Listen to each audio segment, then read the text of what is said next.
So hello everyone, good evening to all. और आगे हम अपने नए लेक्चर के साथ, और आज हम करने वाले हैं साल्ट के बारे में।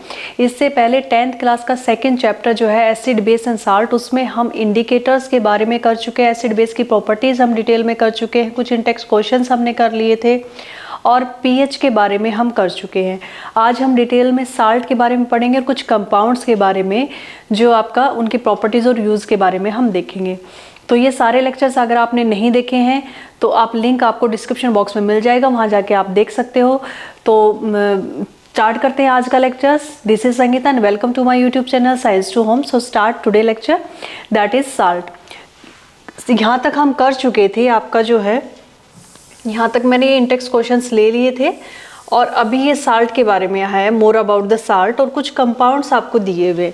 ये साल्ट, अब हमें पता है साल्ट कैसे बनता है कि साल्ट जो है आपका एसिड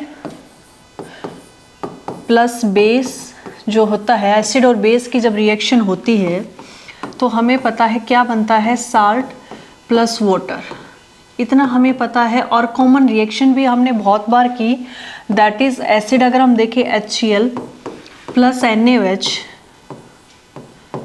और उससे क्या बन रहा था NaCl, that is common salt जिसको हम बोलते हैं टेबल साल्ट, या फिर आपका जो है कॉमन साल्ट उसको बोलते हैं NaCl and plus water H2।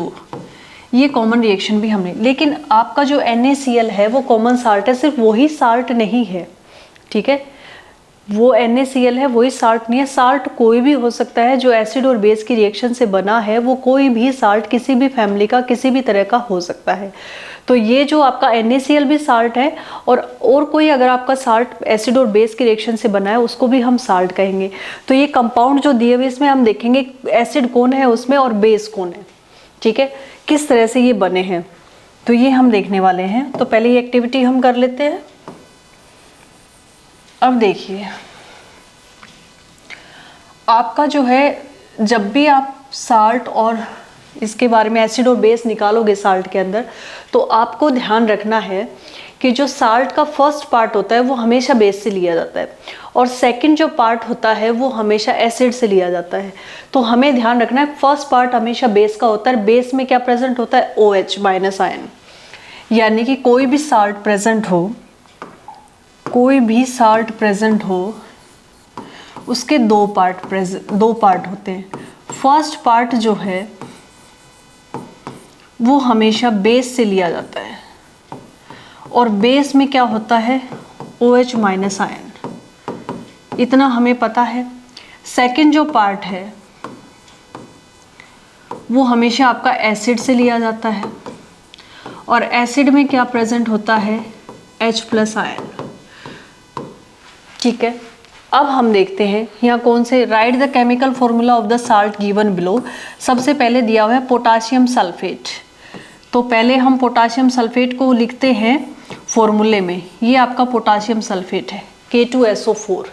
अब देखते हैं किस तरह से हम इसमें एसिड और बेस निकालते हैं। मैं 2-4 एग्जाम्पल आपको देती हूँ और समझाती हूँ कि किस तरह से हम एसिड और बेस निकालते हैं। अब मैंने कहा कि इसके अंदर दो पार्ट हैं, आप इसको लिख के देखिए पहले एक बार। पोटाशियम सल्फेट, दो पार्ट है इसमें। फर्स्ट पार्ट को आपको पोटाशियम दिख रहा है, सेकंड आपको सल्फेट दिख रहा है, यही दो पार्ट है। अब इसमें जो पोटाशियम पार्ट है ये आपका बेस से लिया गया है, और बेस में क्या प्रेजेंट होता है, OH माइनस आयन, अभी मैंने बताया। सेकंड जो पार्ट है ये आपका एसिड से लिया गया है, और एसिड में क्या प्रेजेंट होता है, H प्लस आयन, इतना हमें पता है, अभी मैंने बताया, ठीक है। अब हम क्या करेंगे, हमें यहाँ दिख रहा है पोटाशियम क्या होता है, K, ठीक है, सिंबल क्या होता है पोटाशियम का, K। तो जो K है वो कहीं ना कहीं आपका बेस, यानी कि बेस से लिया गया है। तो यहाँ हम कहेंगे कि आपका जो है K2 है, तो मतलब 2KOH लिया गया होगा, ठीक है। SO4 है, मतलब आपका यहाँ पे एसिड कौन सा लिया होगा, H2SO4, यानी कि सल्फ्यूरिक एसिड, ठीक है। अब हमें यहाँ से वाटर निकालना है। अब हम देख रहे हैं यहाँ पे आपका 2 प्रेजेंट है और यहाँ पे भी आपका जो है हाइड्रोजन 2 प्रेजेंट है, और यहाँ पे 2 प्रेजेंट है, तो आपका 2 ही K है और 2 ही OH है, यानी कि OH यहाँ पे 2 है तो H2 यहाँ पे 2 है। तो हम ये कह सकते हैं कि आपका एक H प्लस आयन और एक OH माइनस आयन क्या बनाता है, H2O। ठीक है, तो हमारे पास 2H प्लस आयन है। ठीक है, ये जो H2 है, ये जो H2 है, H2SO4, जब ये टूटेगा तो H2 कुछ भी नहीं होता, ये 2 आगे आ जाएगा, हमेशा H प्लस ही होता है। आयन तो H प्लस ही होगा, लेकिन अगर 2 लगा हुआ है तो 2 आगे आ जाएगा 2H प्लस, और ये 2 आयन में टूट जाएगा SO4 माइनस 2, इस तरह से। तो इसके 2 आयन बन गए, तो ये 2H plus ion and 2OH minus, तो हमारे पास 2OH माइनस आयन है एंड 2H प्लस आयन है, तो ये क्या बना देगा 2H2O। तो यहाँ से आपका जो है H2 एंड H2O निकल गया। अब बचा क्या, आपका जो 2K बचा और SO4 बचा। जो 2K है वो K2 की फॉर्म में आ जाएगा और SO4 आपका इसके साथ लग जाएगा, तो ये बन गया K2SO4। ठीक है, इस तरह से हम एसिड और बेस निकालते हैं। अब मैं एक बार इसको रब करके आपको डिटेल से दोबारा एक बार इसको समझाती हूँ, वो आप नोट कर लेना कि एसिड और बेस जो बना है, तो फर्स्ट पार्ट जो साल्ट का होता है वो बेस से बना होता है और बेस में होता है OH minus. Second part acid से बना होता है, एसिड में H प्लस आयन। अगर ये आपको याद है तो फिर आप किसी भी साल्ट का जो है एसिड और बेस निकाल सकते हो। अब देखते हैं,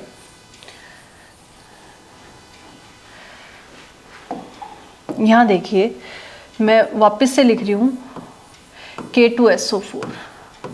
ये बना कैसे होगा, 2KOH प्लस H2SO4। ध्यान से देखना, अब ये आपका बेस है क्योंकि इसमें OH हमें दिखाई दे रहा है, और ये आपका एसिड है।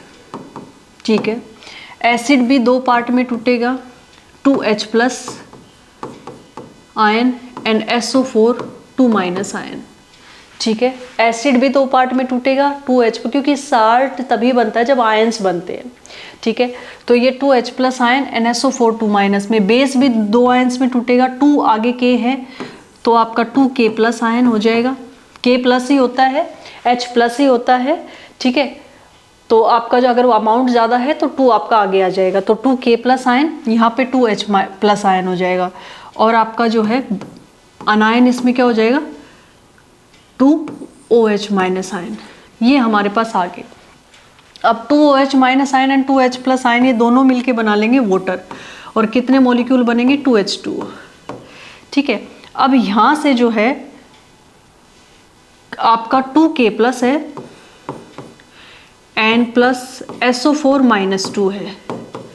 ठीक है, अब आप ध्यान दो, जब आप फॉर्मूले बनाते थे तो ये आपका K प्लस है और SO4 माइनस 2 है, यहाँ +1 है।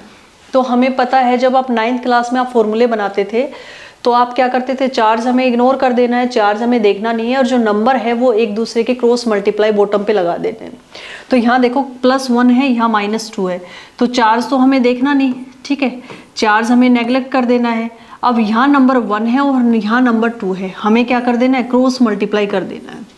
ठीक है, इनके जो नंबर है इनको मल्टीप्लाई कर देना है, तो फॉर्मूला हमारे पास क्या आ जाएगा, K2 एंड SO4। अब यहाँ 1 है तो 1 लगाने की ज़रूरत नहीं, तो हमारे पास फॉर्मूला क्या आ गया, K2SO4। ठीक है, अब ये K2SO4 इसलिए आया कि यहाँ पे 2K थे, 2K थे, तो K2 और SO4।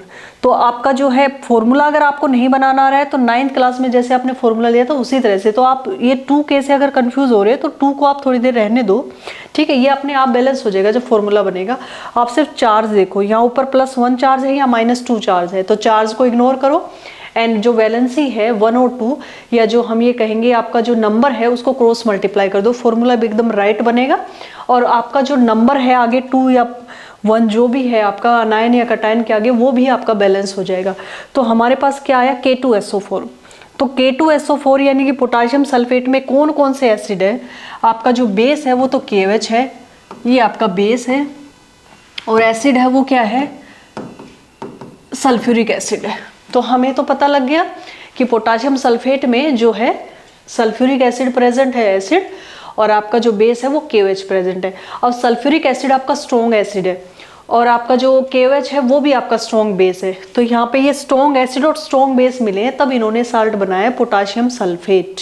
ठीक है, तो अभी मैं इसके बारे में और डिटेल बताऊंगी, पहले हम सारे फॉर्मूले एक बार बना के देख लेते हैं, उसके बारे में इसके लिए कुछ और इन्फॉर्मेशन है जो आपके लिए बहुत ज़रूरी है, वो हम देखेंगे। तो आप एक बार डिटेल में इसको देख लो, फिर सारे हम बनाने वाले हैं।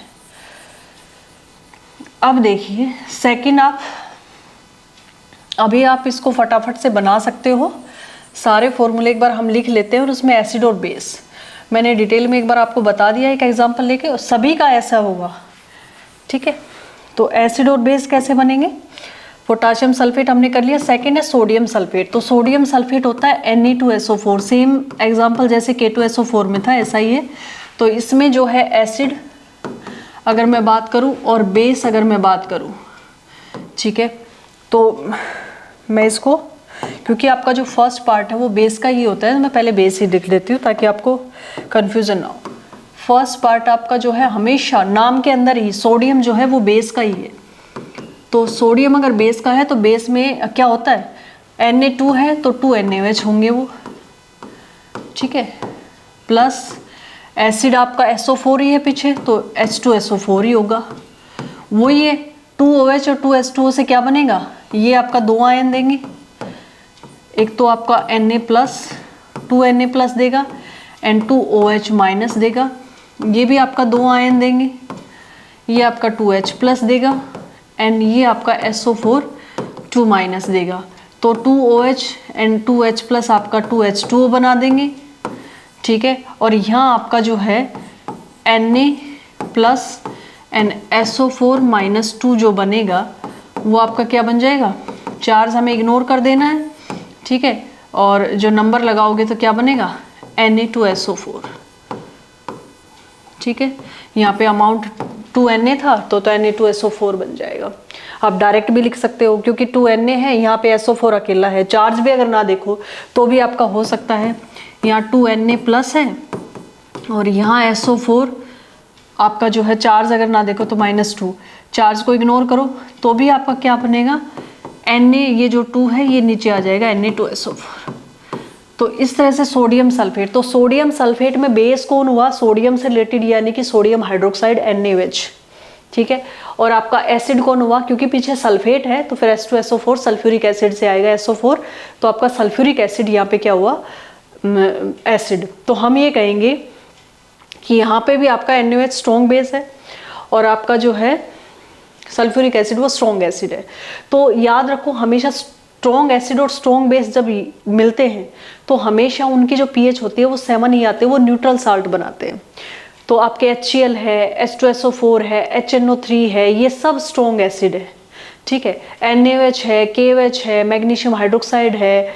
ठीक है, ये सारे के सारे आपके क्या हैं, स्ट्रॉन्ग बेस है। तो स्ट्रॉन्ग बेस है, जिंक हाइड्रोक्साइड है, स्ट्रॉन्ग बेस स्ट्रॉन्ग एसिड दोनों मिलेंगे तो क्या बनाएंगे, आपके जो है न्यूट्रल साल्ट बनाएंगे जिनकी pH 7 आएगी।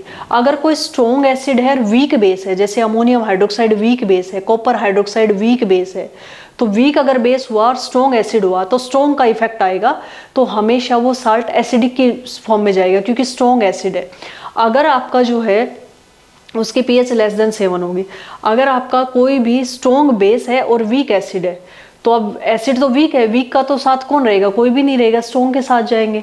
तो अब बेस स्ट्रॉन्ग है तो उसका जो pH है वो मोर देन 7 होगी, जो साल्ट बनेगा, रिजल्टिंग सॉल्यूशन जो बनेगा, साल्ट जो बनेगा वो बेसिक ही होगा, यानी कि स्ट्रॉन्ग का इफेक्ट आता है। अगर आपके दोनों अलग अलग है, एक वीक है एक स्ट्रॉन्ग है, तो हमेशा स्ट्रॉन्ग का इफेक्ट आएगा, ये आप ध्यान रखोगे। तो ये दोनों ही बराबर है, ये स्ट्रॉन्ग बेस है, स्ट्रॉन्ग एसिड है, तो न्यूट्रल साल्ट बनेंगे। तो sodium sulphate, potassium sulphate neutral salt है और इनकी pH 7 होगी। इतना आपको समझ आ गया। नेक्स्ट देखिए कैल्शियम सल्फेट।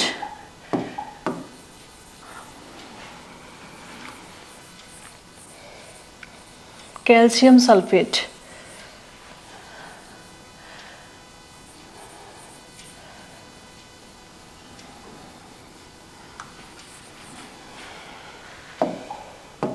नेक्स्ट है आपका कैल्शियम सल्फेट।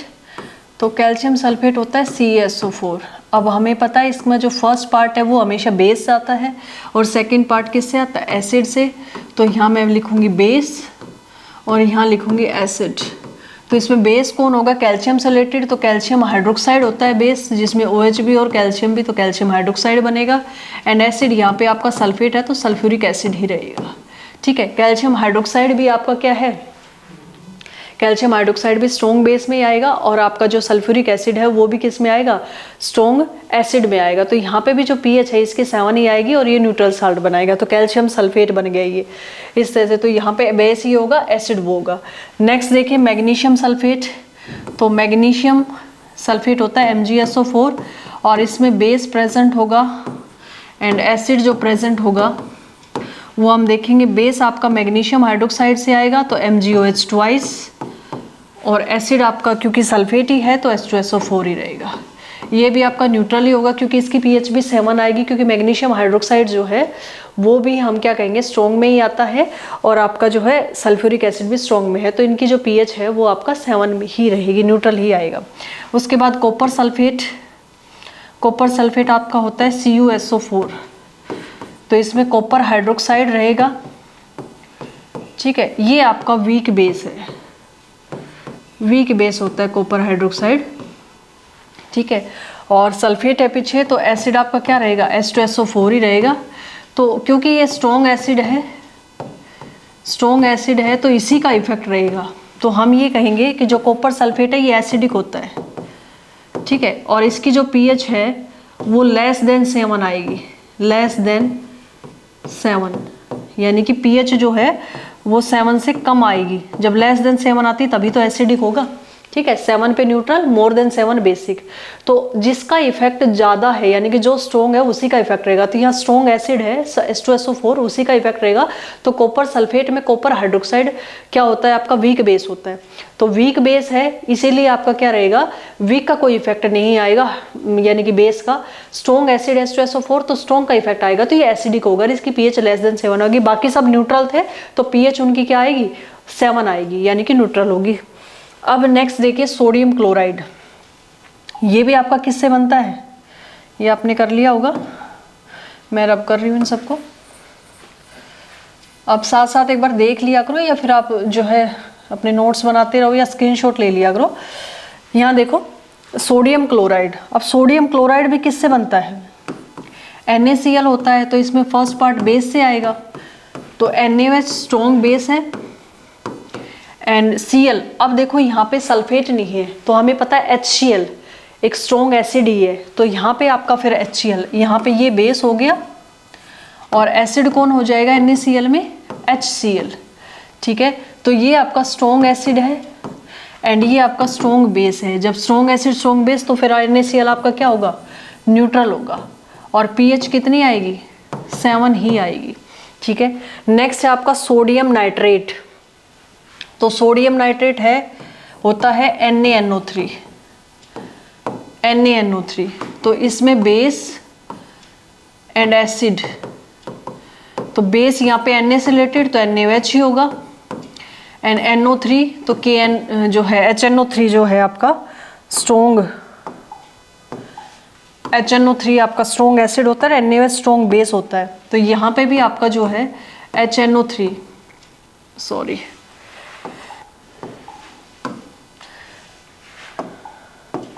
HNO3 आपका स्ट्रॉन्ग बेस ना सॉरी स्ट्रॉन्ग एसिड, ये strong acid HNO3 nitric acid और ये स्ट्रॉन्ग बेस है NaOH। तो यहाँ पे भी आपका जो है NaNO3 क्या होगा, न्यूट्रल होगा और इसकी pH भी क्या आएगी, 7 ही आएगी। उसके बाद sodium carbonate and ammonium chloride, दो बचे हमारे पास, तो मैं यहाँ पे नीचे रब कर रही हूँ, आपने देख लिया होगा। Sodium carbonate and ammonium chloride.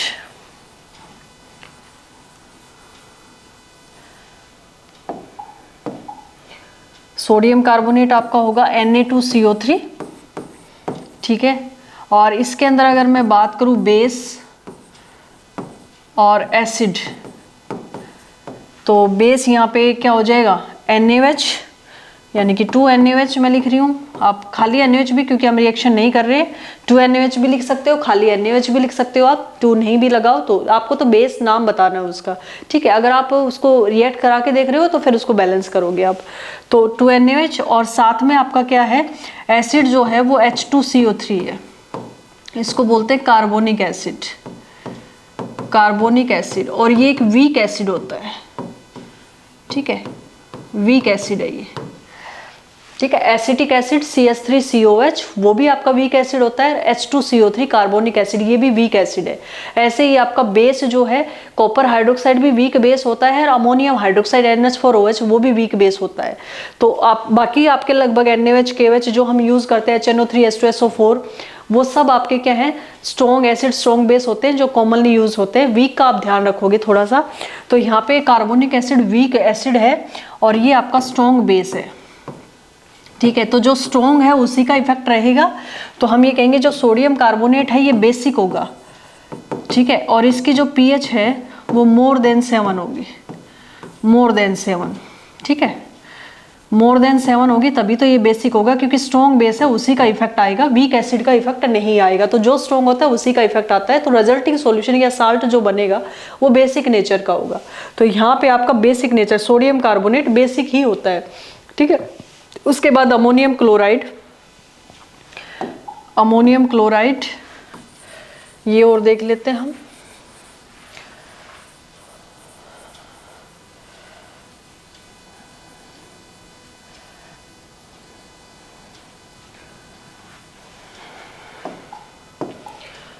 Ammonium chloride होता है NH4Cl। अब यहाँ पे जो फर्स्ट पार्ट है अमोनियम वो आपका बेस से आया है, और जो सेकंड पार्ट है Cl वो आपका एसिड से आया है, ठीक है। तो बेस आपका NH4OH होगा, अमोनियम हाइड्रोक्साइड, ठीक है, अमोनियम हाइड्रोक्साइड बोलते हैं इसका, और ये वीक बेस होता है, ध्यान रखोगे आप इसको, वीक बेस होता है। और एसिड आपका होगा यहाँ पे HCl, ठीक है, और ये आपका स्ट्रॉन्ग एसिड है, स्ट्रॉन्ग एसिड है, ठीक है। तो अब स्ट्रॉन्ग का ही इफेक्ट आएगा, तो स्ट्रॉन्ग का इफेक्ट आएगा तो NH4Cl कैसा होगा, एसिडिक होगा, और ये एसिडिक होगा तो इसकी pH क्या होगी, लेस देन 7, यानी कि लेस देन 7, 7 से कम होगी, 7 से कम होगी तभी तो एसिडिक होगा, लेस देन 7, ठीक है। तो ये हमारे पास सभी साल्ट आ गए। तो आप ध्यान रखोगे कि कोई भी साल्ट आपके पास हो, सल्फेट है, क्लोराइड है, किसी का भी साल्ट, सोडियम का, पोटाशियम का, कैल्शियम का, कोई भी साल्ट हो सकता, किसी भी फैमिली का साल्ट हो सकता है, ठीक है। तो उसमें हम कहेंगे जो फर्स्ट पार्ट है वो हमेशा बेस से लिया जाता है, बेस में OH- आयन रहता है, ये आपको ध्यान रखना है। सेकेंड पार्ट हमेशा एसिड से होता है, और एसिड पार्ट आपका अगर वो सल्फ्यूरिक एसिड है तो सल्फेट होगा लास्ट में, क्लोराइड है तो Cl होगा लास्ट में, HCl होगा मतलब तो Cl होगा लास्ट में। तो एसिड हमें देखना है, ठीक है। कोई भी एसिड अगर HNO3 है तो NO3 होगा लास्ट में, नाइट्रेट। तो हमें एसिड और बेस लिखने हैं, और एसिड में हमेशा H+ होता है तो वो भी आप ध्यान दे लोगे, और बेस में OH- आयन, तो उससे आपको थोड़ा हेल्प मिल जाएगी पहचानने में और उनको लिखने में। तो एसिड बेस हमने बता दिए, pH। अब एक हम जो है अपना याद करने के लिए 2-3 लाइन लिख लेते हैं, आगे देखते हैं इस एक्टिविटी में क्या दिया हुआ है। ये बहुत ही इंपॉर्टेंट है, आपको मतलब अब आने चाहिए साल्ट में एसिड और बेस क्या होते हैं। इससे आप जो है क्वेश्चंस को समझने में और उनका आंसर देने में आपको बहुत हेल्पफुल रहेगा ये। अब देखिए हमें क्या लिखना है। फर्स्ट पॉइंट हम लिखेंगे कि अगर आपका स्ट्रॉन्ग एसिड है, मैं शॉर्ट में लिख रही हूँ ऐसे, स्ट्रॉन्ग एसिड प्लस आपका स्ट्रॉन्ग बेस है, तो साल्ट कैसा बनेगा, साल्ट हमेशा बनेगा न्यूट्रल, न्यूट्रल साल्ट देगा वो, ठीक है। और उसकी जो pH है वो कैसी होगी, 7, ठीक है। सेकंड, अगर आपका स्ट्रॉन्ग एसिड है और वीक बेस है, ठीक है, तो साल्ट कैसा बनेगा, स्ट्रॉन्ग वाला इफेक्ट आएगा, तो साल्ट जो है वो एसिडिक बनेगा, और उसकी pH क्या होगी, लेस देन 7, ठीक है। उसके बाद थर्ड पॉइंट हम लिखेंगे, अगर आपके पास वीक एसिड है एंड स्ट्रॉन्ग बेस है, ठीक है, तो साल्ट कैसा बनेगा? अब स्ट्रॉन्ग का इफेक्ट आएगा तो बेसिक साल्ट बनेगा, बेसिक नेचर होगा उसका, और उसकी पीएच क्या होगी? मोर देन 7, ठीक है, 7 से ज़्यादा होगी, 8, 9, 10, 11, 12, 13, 14 जितनी भी, ठीक है, pH 14 तक होती है। तो 7 से ज़्यादा है तो बेसिक होगा, 7 से कम है तो एसिडिक होगा। तो जो आपका स्ट्रॉन्ग होगा ना उसी का इफेक्ट रहेगा। अगर दोनों ही स्ट्रॉन्ग है तो आपका वो न्यूट्रल रहेगा, और दोनों ही वीक है, अगर आपके पास वीक एसिड है एंड वीक ही बेस है तो भी आपका ये न्यूट्रल होगा, ठीक है। वैसे तो अगर दोनों ही वीक हो तो रिएक्शन होती ही नहीं है, क्योंकि आयोनाइज नहीं हो पाते। स्ट्रॉन्ग एसिड और वीक एसिड क्यों कह रहे हैं हम उनको स्ट्रॉन्ग बेस या वीक बेस? क्योंकि स्ट्रॉन्ग एसिड और स्ट्रॉन्ग बेस जो है वो फुल्ली आयोनाइज होते हैं, अपने आयंस में टूट जाते हैं जल्दी से। जब आयोनाइज होंगे तभी तो रिएक्शन होगी। और जो वीक एसिड है या वीक बेस है वो फुल्ली आयोनाइज नहीं होते, वो पार्शियली आयोनाइज होते हैं, यानी कि अपने कुछ, मान लो अगर 5 अगर जो है मैं कहूँ कि कोई भी आपका वीक एसिड वीक बेस मैंने ले लिया, जैसे अमोनियम हाइड्रोक्साइड है वीक बेस है, तो अगर मान लो 5 मॉलिक्यूल अमोनियम हाइड्रोक्साइड है तो वो 3 के ही आयन बनाएगा, NH4+ and OH-, and 3 molecule ही टूटेंगे, 2 ऐसे कैसे रह जाएंगे? तो फुल्ली आयोनाइज नहीं होगा वीक एसिड और वीक बेस, वो पार्शली आयोनाइज होता है, इसलिए रिएक्शन भी वहाँ स्लो होती है, और जो है रिजल्टिंग जो प्रोडक्ट है उसमें भी जो स्ट्रॉन्ग है उसी का इफेक्ट आता है, क्योंकि जो वीक है वो टूट ही नहीं पाता है, आयोनाइज ही नहीं होता, आयंस में फुल्ली आयोनाइज नहीं होता वो।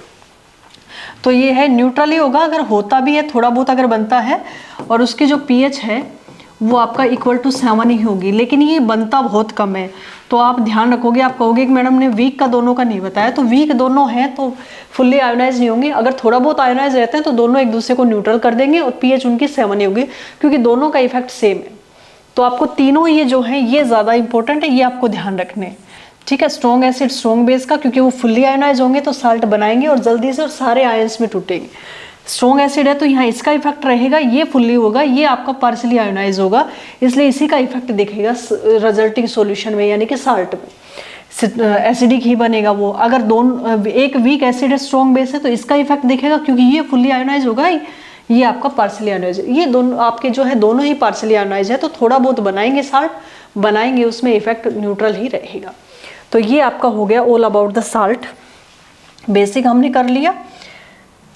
देन जो है आगे हम चलते हैं, क्या कह रहा था उसमें एक्टिविटी जो हमने लास्ट देखी, उस एक्टिविटी में उसने कुछ पूछा, identify the acid and base from which the above salts may be obtained. तो एसिड बेस हमने देख लिए, salts having the same positive और negative radicals are said to be belong to the same family. देखो जिनमें same cation, positive और negative radical का मतलब है सेम कटायन और अनायन, तो जो साल्ट सेम कटायन या सेम अनायन, जैसे NaCl KCl, अब दोनों के अंदर देखो, इसमें जो आयन है वो तो Na+ है NCl- है, इसमें जो आयन है वो K+ है NCl- है, तो यहाँ पे सेम सेम क्या है, क्लोराइड आयन सेम है दोनों में। तो इसका मतलब ये कौन सी फैमिली से बिलोंग कर रहे हैं, क्लोराइड फैमिली से बिलोंग कर रहे हैं। ऐसे कोई भी एग्जाम्पल हो सकता है, ज़रूर नहीं यही, ठीक है। ऐसे आपका K2SO4 हमने देखा था, Na2SO4 हमने देखा था, तो दोनों में नेगेटिव रेडिकल जो है यानी कि नेगेटिव अनायन जो है सल्फेट, वो आपका सेम है। तो ये किससे हुए, सल्फेट फैमिली से। किससे हुए ये, सल्फेट फैमिली से। तो आपका कोई भी दो नेगेटिव जो है रेडिकल वो सेम हो, कोई भी दो साल्ट में नेगेटिव रेडिकल या नेगेटिव जो अनायन है, नेगेटिव आयंस अनायन जिनको बोलेंगे वो सेम है, या फिर पॉजिटिव आयन सेम है, ठीक है। दोनों सेम कभी भी नहीं होंगे, ठीक है, फिर तो सेम ही हो गया। दो साल्ट हैं तो उनका एक ही सेम होगा, कटायन हो या अनायन, तो जो भी नेगेटिव पॉजिटिव आयन जो भी सेम है वो उसी फैमिली के हो जाते हैं, ठीक है, उसी कैटेगरी के अंडर आएंगे। नेक्स्ट जैसे इसने एग्जांपल भी देखो यही लिया है, फॉर एग्जांपल NaCl और Na2SO4। अच्छा, इसने लिया NaCl एंड Na2SO4, तो यहाँ पे क्या है, यहाँ पे Na और Na, ये मैटर नहीं रखता कि यहाँ पे Na2 है और वहाँ पे Na1 है, क्योंकि ये दोनों सोडियम फैमिली से है, तो फॉर्मूले के अकॉर्डिंग हम नहीं जाएंगे कि यहाँ पे Na2 है वहाँ Na1 है, क्योंकि हमें यहाँ बैलेंस नहीं करना, हमें यहाँ नाम देखना है। तो यहाँ हम देखेंगे दोनों ही सोडियम, यहाँ पे सेम आयन, क्योंकि यहाँ पे भी 2Na+ बनेगा, तो आयन तो सेम ही है Na+, और यहाँ पे Na+ बन रहा है, तो आयन तो सेम ही बन रहे हैं। यहाँ अमाउंट ज़्यादा है तो 2 आगे आ गया, उससे कोई फर्क नहीं पड़ता। तो आपका ये सोडियम फैमिली से बिलोंग करेंगे, तो हम यहाँ क्या कहेंगे कि ये आपका सोडियम फैमिली से बिलोंग कर रहे हैं। तो NaCl Na2SO4 belong to the sodium salt, या सोडियम फैमिली कहें या सोडियम साल्ट कहें। तो similarly NaCl and KCl belong to the family chloride salt. And how many families can you identify among the given salt in this activity. तो कह रहे हैं कि आप कितनी फैमिली बना सकते हो। तो हम एक बार बैक चलते हैं, फिर आपको फैमिली बना के दिखाते हैं, ठीक है, मतलब साल्ट की फैमिली बना के दिखाते हैं। ये आपने जो है नोट कर लिया होगा।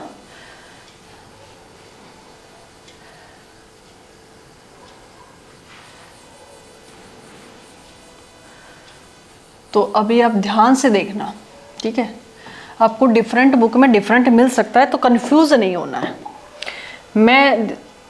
आप ध्यान से देखने जाना, potassium sulphate, sodium sulphate, calcium sulphate, magnesium sulphate, copper sulphate, तो सब में सल्फेट आ रहा है। तो यहाँ एक फैमिली होगी सल्फेट साल्ट, हम कह सकते हैं उसको सल्फेट साल्ट प्रेजेंट है यहाँ फर्स्ट।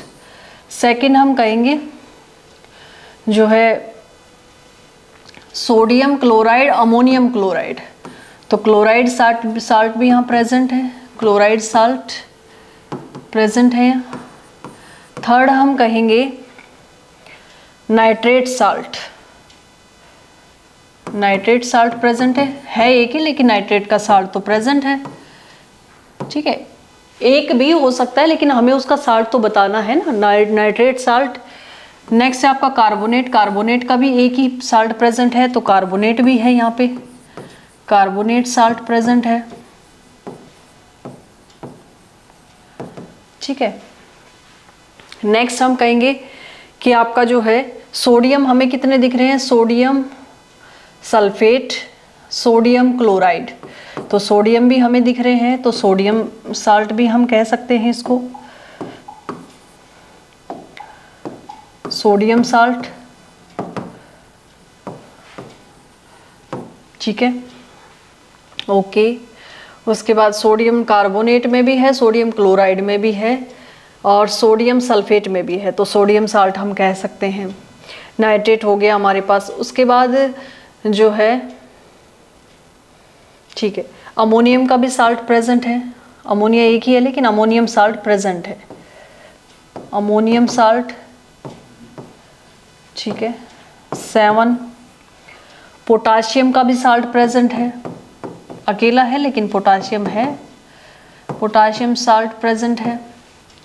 उसके बाद हमारे पास कैल्शियम का भी साल्ट प्रेजेंट है, कैल्शियम का भी साल्ट प्रेजेंट है, मैं ये साल्ट लिख रही हूँ, कैल्शियम का भी साल्ट प्रेजेंट है। उसके बाद मैग्नीशियम का भी साल्ट प्रेजेंट है, मैग्नीशियम साल्ट,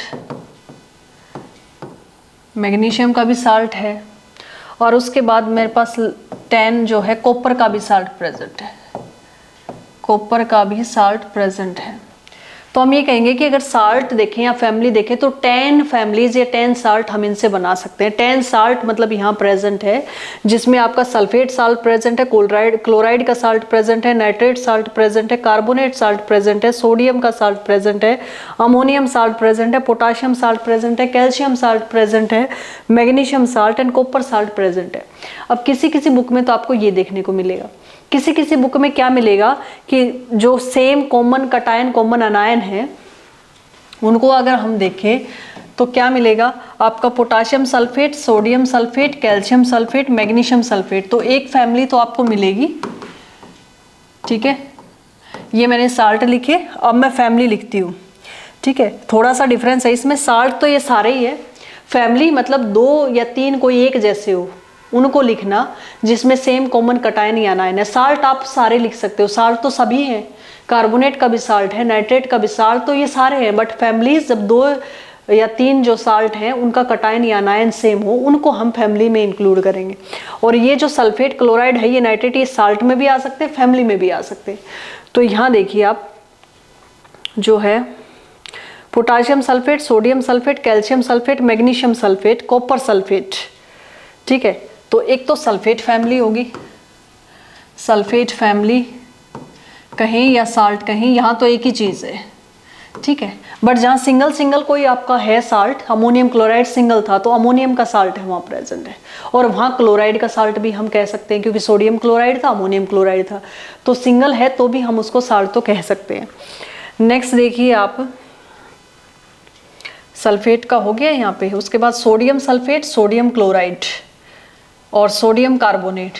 तो सोडियम का है यहाँ पे सोडियम फैमिली, सोडियम फैमिली,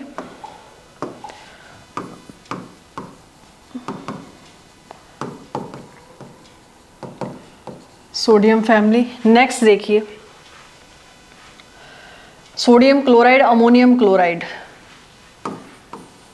और भी कुछ है यहाँ पे जो है सोडियम क्लोराइड, अमोनियम क्लोराइड। तो यहाँ तक तो सल्फेट आ लिए सारे, उसके बाद सोडियम क्लोराइड, अमोनियम क्लोराइड में क्लोराइड फैमिली, क्लोराइड फैमिली, ठीक है।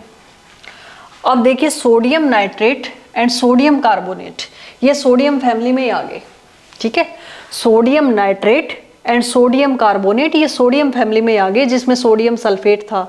तो हमने बनाया एक तो सल्फेट फैमिली जिसमें सारे सल्फेट आ गए, ठीक है।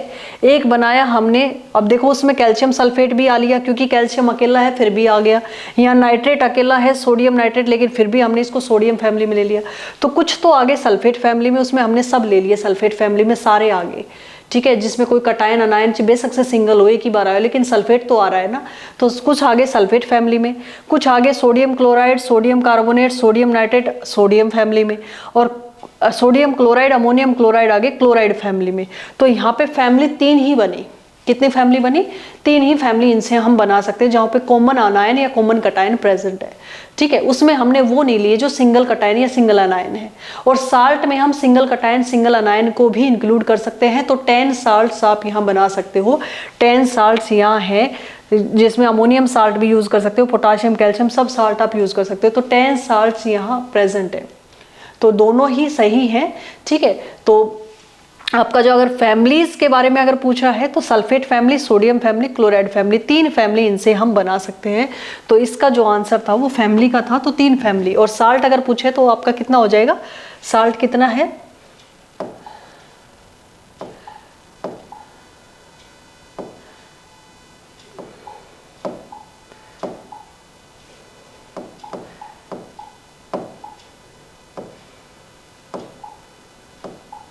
अरे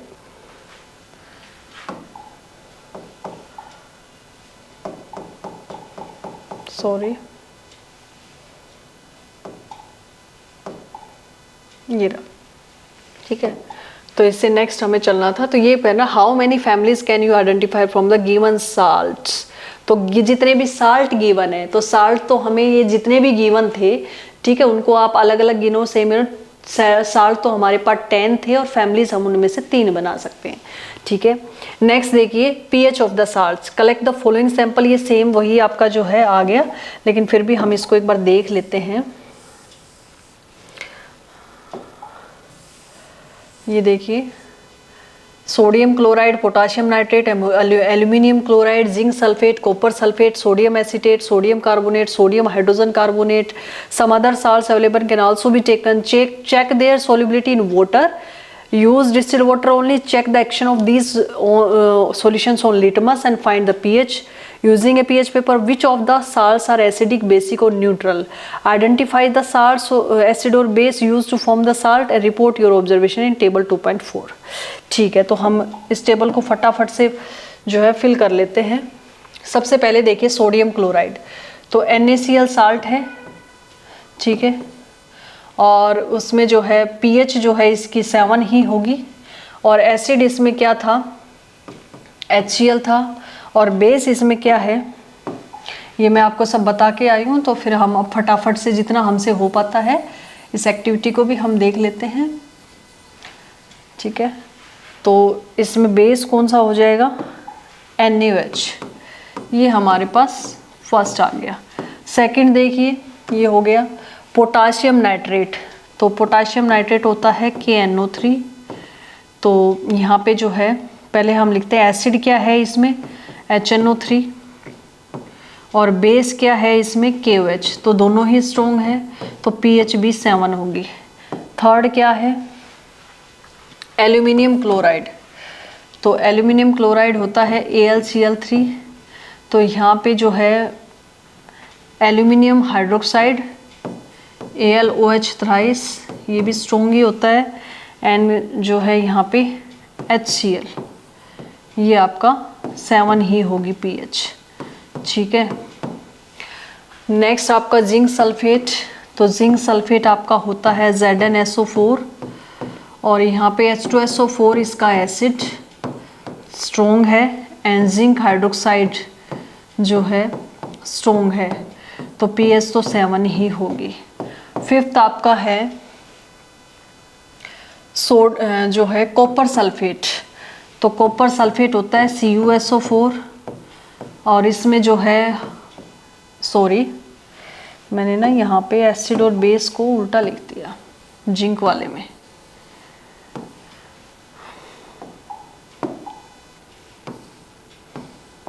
ठीक है, यहाँ पे आएगा H2SO4, और यहाँ पे आएगा ZnOH ट्वाइस। ठीक है, अब यहाँ पे कॉपर सल्फेट में यहाँ लिखेंगे तो यहाँ पे H2SO4 ही रहेगा, और ये स्ट्रॉन्ग एसिड है, और कॉपर हाइड्रोक्साइड वीक बेस है, तो यहाँ आप ध्यान रखोगे स्पेशली कॉपर सल्फेट में इसकी जो pH है वो <7 होगी। ठीक है, तो <, का साइन मैंने लगा दिया इस तरह से, <7 होगी इसकी pH। ठीक है, pH तो ये कैसा होगा, एसिडिक होगा, ये एसिडिक होगा, और बाकी ये जितने भी थे ऊपर सारे क्या है, न्यूट्रल है, क्योंकि सब में स्ट्रॉन्ग एसिड स्ट्रॉन्ग बेस है। तो NaCl, potassium nitrate, KNO3 and AlCl3, aluminium chloride, zinc sulphate, ये सारे के सारे न्यूट्रल हैं, और इनकी pH 7 ही आएगी। एसिड और बेस मैंने आपको बता ही दिया। कॉपर सल्फेट में ध्यान रखना, कॉपर हाइड्रोक्साइड वीक बेस है, और ये एसिडिक होगा, और इसकी pH <7 होगी। तो ये तो इतने तो हो गए हमारे 5, तो ये एसिडिक होगा। उसके बाद देखिए, यहाँ तक मैंने कर लिया। उसके बाद sodium acetate, sodium carbonate and sodium hydrogen carbonate. Sodium acetate, sodium acetate होता है CH3COONA।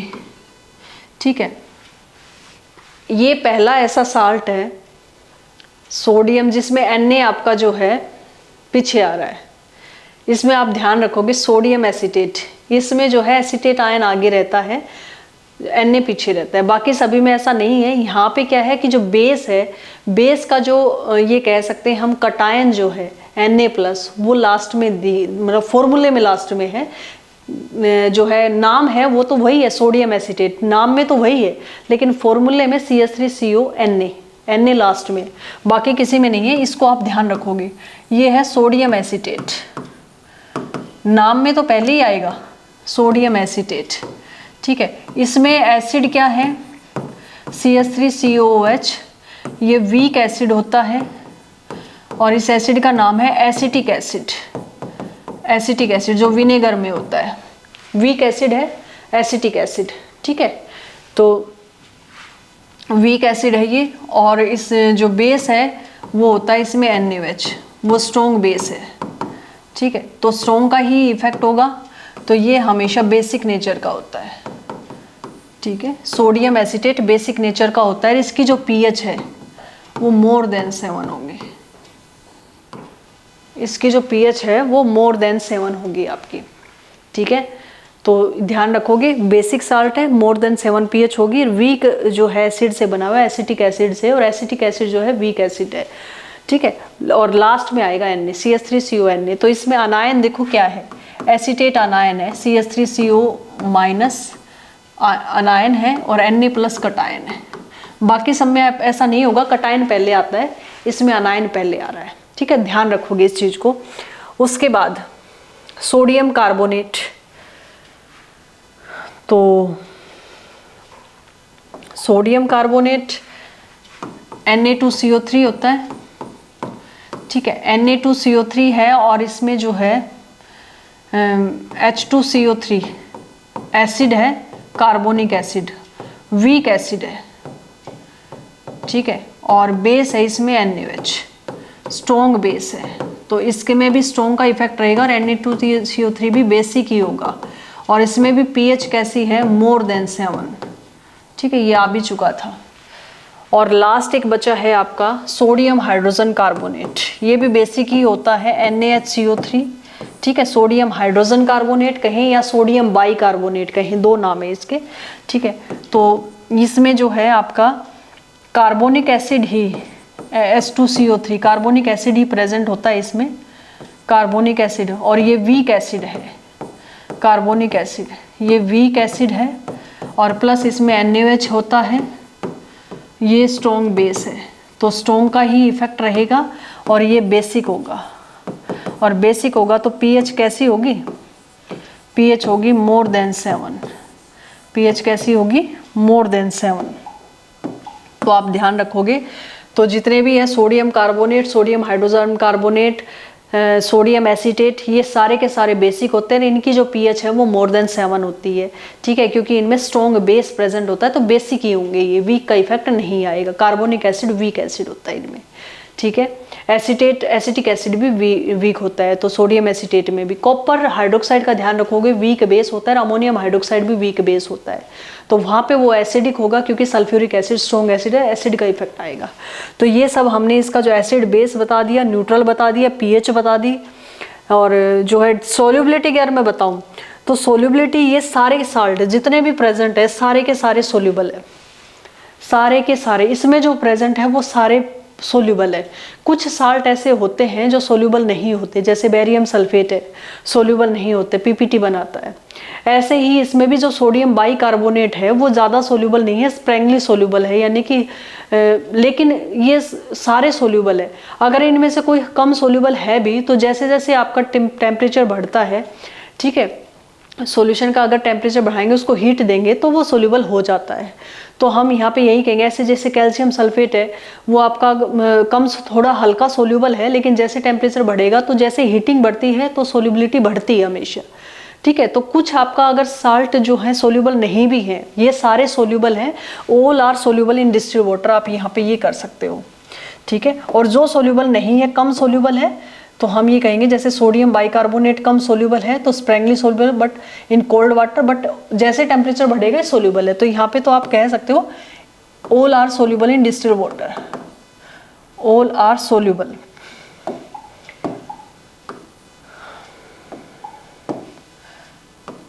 All are soluble, soluble तो ये है ही, ठीक है, all are soluble in distilled water या वाटर, तो ये हमने बता दिया, ठीक है। अगर कह रहा है check the action of these on litmus paper and find the pH on the pH paper, तो जो एसिडिक हैं वो क्या करेंगे, ब्लू लिटमस को रेड में कन्वर्ट कर देंगे, जो एसिडिक हैं वो ब्लू लिटमस को रेड में कन्वर्ट कर देंगे, और जो बेसिक हैं वो रेड लिटमस को ब्लू में कन्वर्ट कर देंगे, और जो न्यूट्रल हैं, न्यूट्रल जो साल्ट है जो स्ट्रॉन्ग एसिड और स्ट्रॉन्ग बेस से बने हैं, वो आपका ना ब्लू लिटमस पे कोई असर दिखाएंगे ना रेड लिटमस पे कोई असर दिखाएंगे, वो जैसा जैसा आप लिटमस पेपर लोगे वो वैसे का वैसा रहेगा। इसका मतलब वो साल्ट कैसा है, न्यूट्रल है। तो ये चीज़ आपको ध्यान रखनी है, ठीक है। तो एसिडिक का बता दोगे, बेसिक का लिटमस हमें पता है, सोल्युबिलिटी सबकी है, एसिड बेस साल्ट हमने बता दिया, टेबल को हमने फिल कर दिया, ये आपका हो गया एक्टिविटी। नेक्स्ट हम चलते हैं,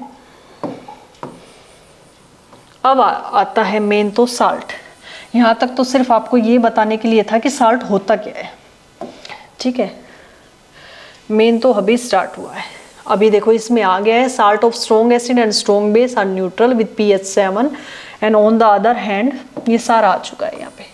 on the other hand salt of strong acid and weak base are acidic, क्योंकि यहाँ पे एसिड स्ट्रॉन्ग है and less than 7 उनकी pH, and those strong base and weak acid are basic in nature and pH value is more than 7.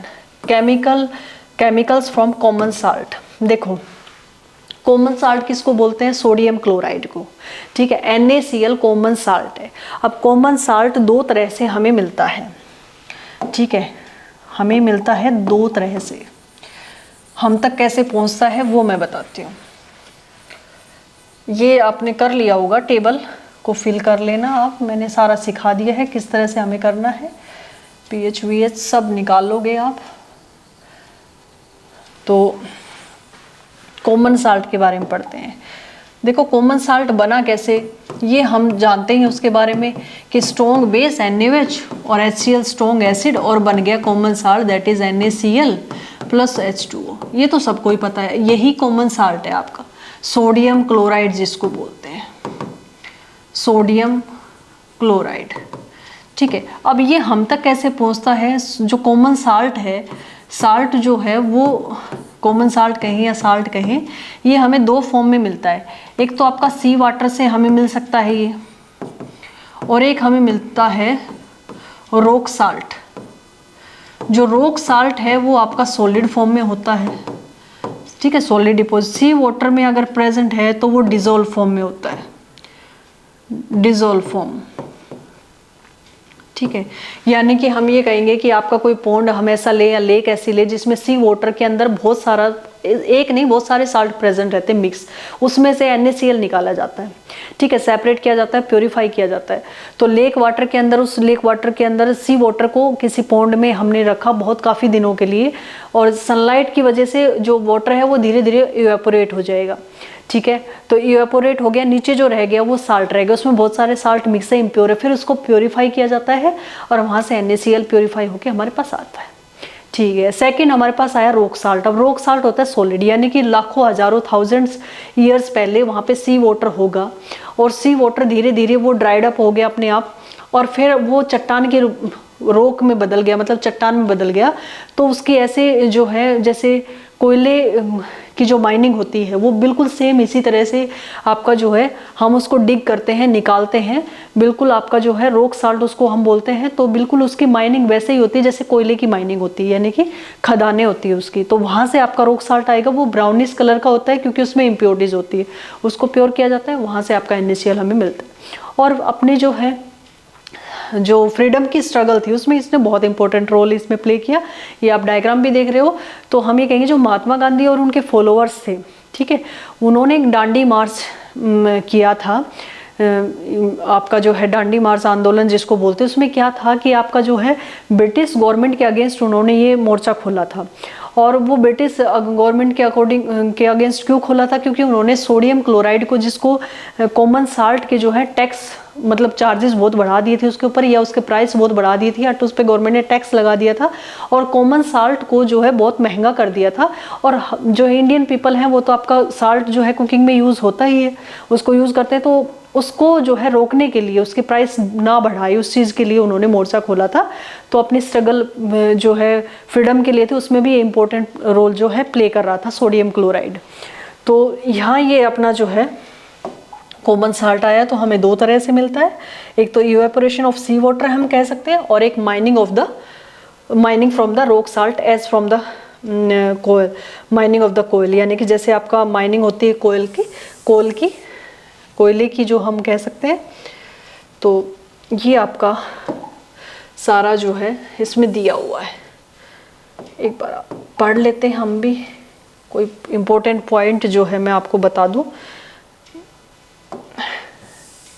इसमें से आप देखो, salt from the combination of the hydrochloric acid and sodium hydroxide called the sodium chloride, that this is the salt that you use in the food. You must be observe above activity, it is neutral salt. Sea water contains the many salt dissolved in it, and sodium chloride is separated from, यानी कि sodium chloride को separate किया जाता है from, and deposit of the solid salt are also found in the several parts of the world, and these large crystals are often brown due to the impurities, and this is called as the rock salt. Beds of rock salt were formed when sea of the bygone ages dried up, and rock salts is mined like coal. ठीक है, तो ये महात्मा गांधी ने दांडी मार्च किया था, ये सब उसके बारे में। तो it is a important symbol in our struggle for freedom. ठीक है, ये हमने कर लिया। अब देखिए कॉमन साल्ट आ गया आपका।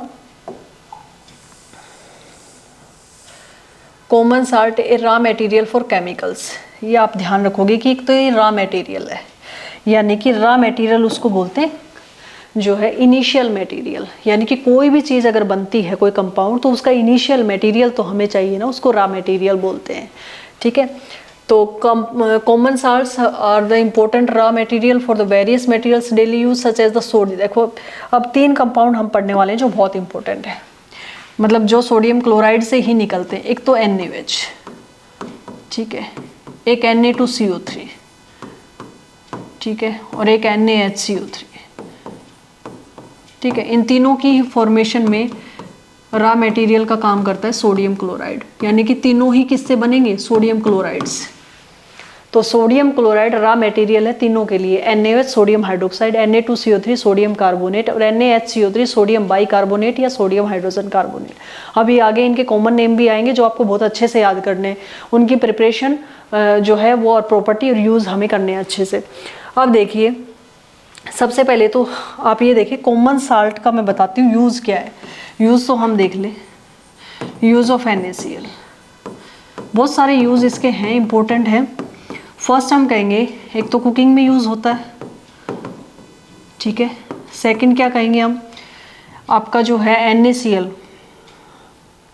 ये जो तीनों बनाने हैं फॉर्मेशन ऑफ या manufacture of NaOH, Na2CO3 and NaHCO3, इन तीनों की फॉर्मेशन में काम आ रहा है, ठीक है। नेक्स्ट हम कहेंगे एज ए प्रिजर्वेटिव काम आता है, as a preservative in pickles, अचार वगैरह जब डालते हो तो उसमें नमक जो डालते हो वो प्रिजर्वेटिव का काम करता है, अचार को ख़राब नहीं होने देता। नेक्स्ट हम कहेंगे ये आपका जो है NaCl, ये to melt the ice, to melt ice from road side in winters, जो कोल्ड कंट्रीज होती हैं इन विंटर्स उनमें जो है NaCl को यूज़ किया जाता है सोडियम क्लोराइड से, जो आइस है वो मेल्ट हो जाती है रोड साइड से, उसको हटाने के लिए। ये सारे इसके यूज़ हैं। कुकिंग में यूज़ होता है, इन सभी साल्ट को बनाने में इसका यूज़ होता है, ठीक है। अगर इसका इलेक्ट्रोलिसिस करें तो सोडियम मेटल को भी हम क्या कर सकते हैं, एक्सट्रैक्ट कर सकते हैं। तो एक्सट्रैक्शन ऑफ सोडियम मेटल उसमें भी यूज़ होता है ये, यानी कि सोडियम मेटल को एक्सट्रैक्ट करने में, सोडियम मेटल एक्सट्रैक्ट इलेक्ट्रोलिसिस कराएंगे तो उसमें सोडियम मेटल को एक्सट्रैक्ट कर सकते हैं। उसके बाद आपका जो NaCl है क्लोरीन गैस बनाने में, ठीक है। ये मतलब इन सब चीज़ों में आपका यूज़ होता है कंपाउंड्स बनाने में। तो जो मेन कंपाउंड तो ये थे, और कुकिंग आपका मेन था as a preservative to melt the ice. तो कुछ यूजेस हमने इसके देख लिए जो बहुत इंपॉर्टेंट है, ठीक है। अब चलते हैं अपना जो फर्स्ट आपका है सोडियम हाइड्रोक्साइड। देखो इसने 3 चीज़ें बनाई है सोडियम हाइड्रोक्साइड, इसको बोलते हैं कास्टिंग सोडा। कॉमन नेम से ही क्वेश्चन आता है, ध्यान रखना। कास्टिंग सोडा, Na2CO3 को वाशिंग सोडा बोलते हैं, लेकिन अभी ये खाली Na2CO3 है, इसको वाशिंग सोडा नहीं बोलेंगे, आगे मैं बताऊंगी। इसको सोडा एस बोलते हैं, ठीक है। और ये जो सोडियम बाइकार्बोनेट है इसको बोलते हैं बेकिंग सोडा। ये तो एज इट इज़ है, इनमें कोई चेंज नहीं है, आगे भी ऐसे ही मिलेंगे। तो सोडियम बाइकार्बोनेट या सोडियम हाइड्रोजन कार्बोनेट का जो कॉमन नेम होता है वो होता है बेकिंग सोडा। तो बेकिंग सोडा ये कॉमन नेम है, इनसे ही क्वेश्चंस आते हैं, तो आपको कॉमन नेम ध्यान रखने हैं, ठीक है, फॉर्मूला के साथ। और वैसे इसका केमिकल फॉर्मूला सोडियम हाइड्रोक्साइड, इसका सोडियम हाइड्रोजन कार्बोनेट या sodium bicarbonate. Casting soda baking soda, ये सोडा ऐश है, ठीक है। लेकिन अगर ये फॉर्मूला इस तरह से आगे आएगा Na2CO3 इंटू 10H2O, मैं बताऊंगी 10H2O क्या है, इसको हम बोलते हैं वाशिंग सोडा। अगर सोडियम कार्बोनेट के आगे 10H2 आ जाता है उसको वाशिंग सोडा, ये हम पढ़ेंगे आगे, ठीक है। सॉरी, ठीक है, तो ये हम पढ़ेंगे washing soda. Casting soda NaOH, baking soda NaHCO3 and Na2CO3 into 10H2O washing soda. तो 3 हमें पढ़ने, तीनों ही बहुत इंपॉर्टेंट है। तो अब हम स्टार्ट कर देते हैं अपना। ये आपने देख ली होंगी इसके यूजेस। अब आ जाइए अपने NaOH पे। NaOH casting soda, sodium hydroxide, सबसे पहले तो केमिकल फॉर्मूला याद रख, देखो 3 चीज़ें आपको ध्यान रखनी है। कोई भी आप साल्ट पढ़ते हो, उसकी प्रॉपर्टी यूज़ पढ़ते हो तो 3 चीज़ें तुम्हें आपको लिख लेनी है, मतलब अपना नोट्स अगर बना रहे हो तो 3 चीज़ें। अब यहाँ पे सोडियम हाइड्रोक्साइड है, तो सबसे पहले सोडियम हाइड्रोक्साइड इसका केमिकल फॉर्मूला, NaOH इसका केमिकल नेम, NaOH इसका केमिकल फॉर्मूला, और इसका जो कॉमन नेम है वो आपका यहीं पे आपको लिख लेना है, कास्टिक सोडा, कास्टिक सोडा।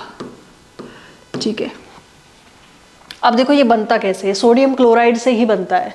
जो सोडियम क्लोराइड है उसका एक्वस सॉल्यूशन बनाना है हमें कोल्ड वाटर में ही, मतलब हॉट नहीं करना, कोल्ड में ही बन जाएगा, क्योंकि सोडियम क्लोराइड जो कॉमन साल्ट है या सोडियम क्लोराइड है वो वाटर के अंदर सोल्यूबल होता है। तो आपका एक्वस सॉल्यूशन जो है कंसनट्रेटेड, कंसनट्रेटेड का मतलब एक्वस है। कंसनट्रेटेड क्यों बोल रहे हैं, क्योंकि उसमें सोडियम क्लोराइड ज़्यादा अमाउंट में डालना है। तो एक्वस सॉल्यूशन कहें या aqueous concentrated, aqueous cold concentrated solution of sodium chloride called brine, वो एक स्पेशल टाइप का सॉल्यूशन होता है, उसको बोलते हैं ब्रीन। तो उसके अंदर से इलेक्ट्रिसिटी पास करानी है, वाटर उसमें मिलाना है अलग से, इलेक्ट्रिसिटी पास करानी है, तो वो कास्टिंग सोडा देगा। ठीक है, यहाँ पे देखो when electricity is pass through an aqueous solution, यहाँ सिर्फ एक्वस लिख रखा है, आप एक्वस कंसनट्रेटेड कोल्ड भी लिख सकते हो। एक्वस सॉल्यूशन ऑफ सोडियम, ये भी ठीक है, सोडियम क्लोराइड कॉल्ड ब्रीन, उसको बोलते हैं ब्रीन। तो ये NaCl जो है एक्वस, इसको ब्रीन बोलेंगे। ठीक है, उसमें H2O मिलाएंगे, 2NaOH बनेगा, Cl2 बनेगा, H2 बनेगा। तो हम ये कह सकते हैं कि आपका जो 2NaCl है जिसको हम ब्रीन बोल रहे हैं, ब्रीन सॉल्यूशन, ये आपका एक्वस है। ठीक है, और प्लस इसमें हम H2, 2H2 और ये लिक्विड में ये बनाएगा आपका 2NaOH। ठीक है, plus Cl2 plus H2, 3 product बनेंगे यहाँ। तो यहाँ एक चीज़ ध्यान रखोगे, इस प्रोसेस को बोलते हैं क्लोर alkali process, क्लोर alkali process. क्लोर alkali process क्यों बोलते हैं, क्लोर कम क्यों बोलते हैं, क्योंकि यहाँ से क्लोरीन गैस लिबरेट होती है। अल्कली क्यों बोल रहे हैं, क्योंकि अल्कली उनको बोलते हैं जो base which are dissolve in water, base which are dissolve या soluble in water, soluble in water. तो जो सोल्यूबल होते हैं बेस में, वाटर में, सोल्यूबल इन वाटर, जो वाटर में सोल्यूबल होते हैं उनको हम अल्कली बोलते हैं। तो अल्कली यहाँ कौन बन रहा है, NaOH, और ये वाटर में सोल्यूबल है, ये अल्कली बन रहा है। ठीक है, और हाइड्रोजन गैस तो लिबरेट हो रही है, तो इसको क्लोर अल्कली प्रोसेस बोलते हैं। जब कंसनट्रेटेड सॉल्यूशन ऑफ NaCl जो है उसमें से वाटर ऐड करके इलेक्ट्रिसिटी को पास कराते हैं, तो कास्टिंग सोडा बनेगा, NaOH, और Cl2 गैस बनेगी, H2। तो ध्यान रखोगे कि हाइड्रोजन गैस कहीं पे भी कोई भी इलेक्ट्रोलिसिस प्रोसेस हो रहा हो, कहीं से भी इलेक्ट्रिसिटी पास करा के इलेक्ट्रोलिसिस कराया जा रहा हो, हाइड्रोजन गैस हमेशा ही आपका कैथोड पे लिबरेट होती है। कहाँ पे लिबरेट होती है, कैथोड पे लिबरेट होती है। तो दूसरी कोई गैस या दूसरा कोई मेटल या कोई भी आपका लिबरेट हो रहा है वो दूसरे इलेक्ट्रोड पे चला जाएगा। तो हम कहेंगे हाइड्रोजन गैस किस पे लिबरेट हो रही है, कैथोड पे। ठीक है, क्लोरीन गैस किस पे लिबरेट हो रही है, एनोड पे।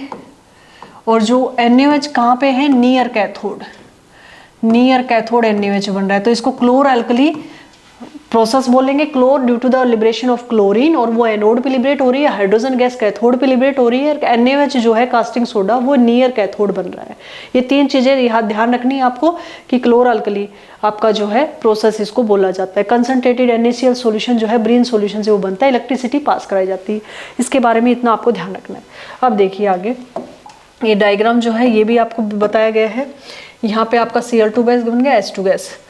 अब देखिए, chlorine gas is given off at the anode, hydrogen gas at the cathode, sodium hydroxide near the cathode, and 3 products are formed. अब कई बार कहता है ऑल आर यूजफुल, कई बार सिर्फ इतना पूछ लेता है कि in chlor alkali process what is the name of 3 product, सिर्फ 3 प्रोडक्ट के नाम ही पूछ लेगा कि कौन कौन से बने। तो आपको ध्यान रखना है कि कौन कौन से प्रोडक्ट 3 बने। तो आपका NaOH, Cl2 और H2। अब ये डायग्राम आपको पूरा दिया गया है, इसमें आप देखिए,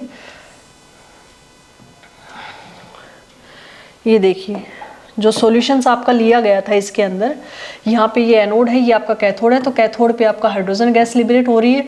यहाँ पे देखो NH बेरिन सॉल्यूशन जो है, बेरिन कंटेनिंग NaOH, ये सॉल्यूशन, ये सारे आयंस आपके जो है इलेक्ट्रिसिटी पास हो रही है, यहाँ से बेरिन सॉल्यूशन हमने डाला और यहाँ पे जो है आपका हाइड्रोजन गैस लिबरेट हुई और यहाँ पे क्लोरीन गैस लिबरेट हो रही है एनोड के ऊपर और आपका जो है NaOH यहाँ आपका लिबरेट हो रहा है नियर द कैथोड। ठीक है, ये आपका कैथोड है, नियर द कैथोड NaOH। तो यहाँ से सॉल्यूशन डाला, उसके बाद इलेक्ट्रिसिटी जो है प्रोसेस पूरा किया और यहाँ पे आपका एनोड पे और ये कैथोड के ऊपर H2 और NaOH जो है नियर द कैथोड, ये लिबरेट इस तरह से हो रही है। तो इसको बोलेंगे क्लोर-अल्कली प्रोसेस। अच्छा, अब इसके यूज़ और देख लेते हैं हम, वो भी इम्पोर्टेंट है। ये आपका ने पूरा कर लिया। तो यूजेस हम देखें कहाँ काम आता है ये। देखो, सोडियम जो हाइड्रोक्साइड है, सबसे पहले तो ये आपका साल्ट और डिटर्जेंट बनाने में काम आता है, ये आप ध्यान रखोगे। In the formation of soap and detergent, sorry salt कह रही हूँ मैं, सोप एंड डिटर्जेंट। तो NaOH के जो यूज़ हैं वो हैं uses of NaOH। Uses of NaOH, first हम कहेंगे in formation of soap and detergent, soap and detergent. ठीक है, ये ध्यान रखोगे आप। सेकंड कहेंगे आर्टिफिशियल जो टेक्सटाइल फैब्रिक्स है, जैसे रेयोन वगैरह होता है, जो सॉक्स वगैरह में रेयोन के जो कपड़े होते हैं, ठीक है, रेयोन में ये यूज़ होता है सोडियम हाइड्रोक्साइड। तो हम कहेंगे इन manufacture of artificial textile fabric या फाइबर हम कहें लाइक रेयोन। ठीक है, रेयोन। थर्ड हम कहेंगे कि आपका जो सोडियम हाइड्रोक्साइड है ये पेपर मैन्युफैक्चर में काम आता है, पेपर मैन्युफैक्चर,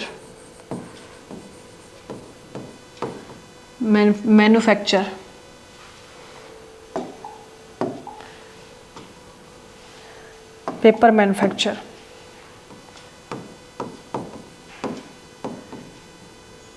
ठीक है,